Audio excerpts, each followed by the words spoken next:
We were pushed through the front door, and once we entered, we felt like we were in hell itself. There were corpses everywhere and watchtowers with guards pointing their machine guns at us.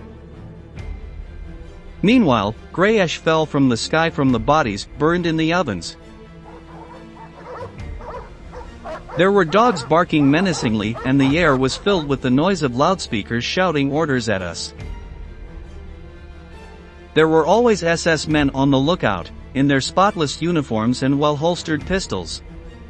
We had never been so scared before. With these words, Mindu Hornick, a camp survivor, recalls her first moments in the Auschwitz concentration camp.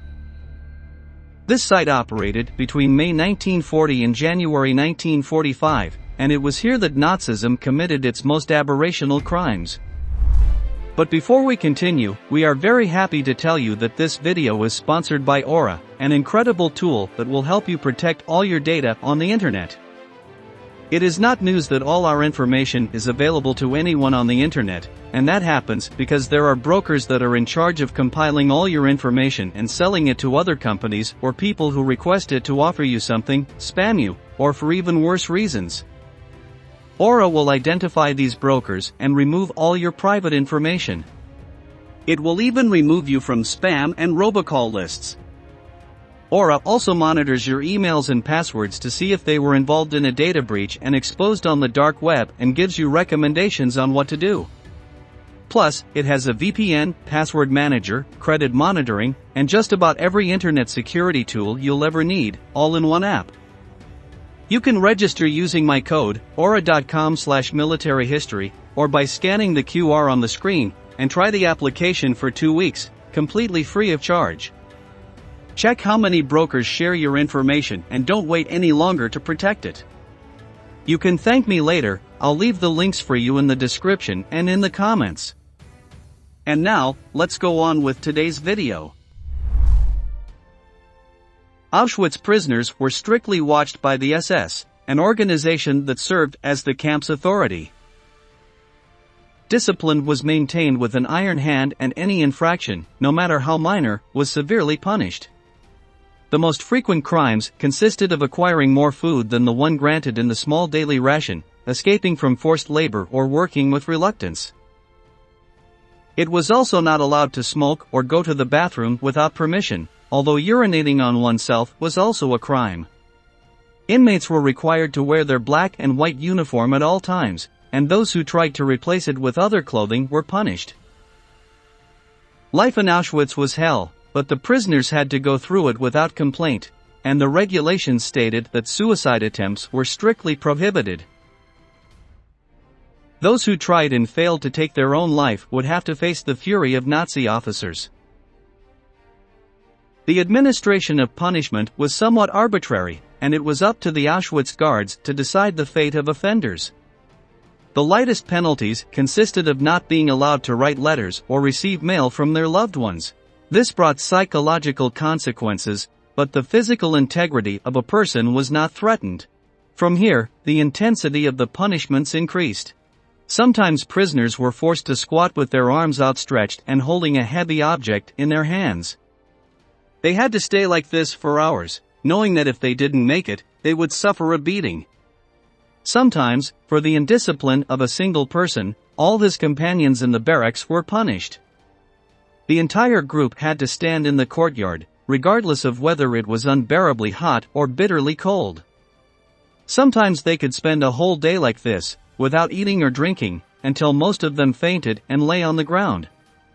Later, once they regained consciousness, those who had not resisted had to run 100 meters to show the guards that they still had the capacity to work. If they were unable to do so, they were sent to die in the gas chambers. One of the most common and fearsome punishments at Auschwitz was flogging. The inmate was taken to the central courtyard, where his feet were immobilized inside a wooden box, his arms were extended, and his stomach was made to rest on a table. Next, a guard would approach with a whip or a stick, and the ordeal would begin.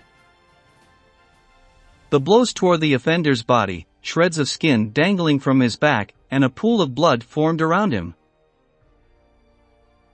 Meanwhile, the other inmates were forced to witness the act to instill terror in their minds and drive away any idea of rebellion. The prisoner had to hold back his cries of pain and count the number of lashes out loud. If he was wrong, the lashes would start from 0, only stopping when he reached 25.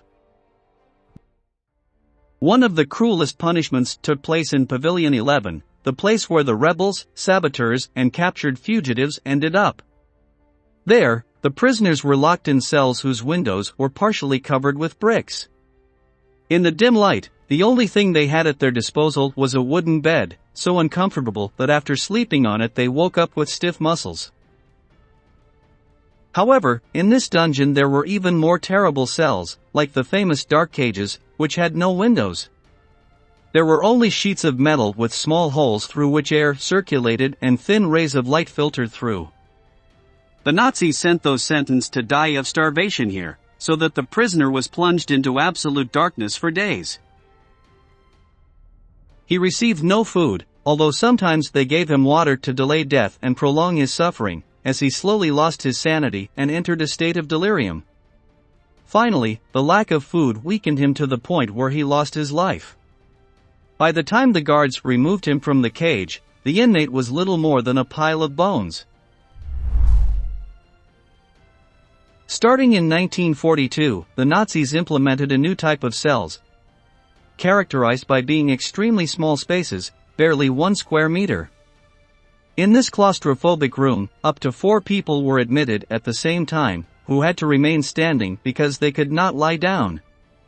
The only ventilation available was a small hole 2 inches in diameter. At night the most unruly prisoners were forced to stay there, to ensure that they could not rest properly.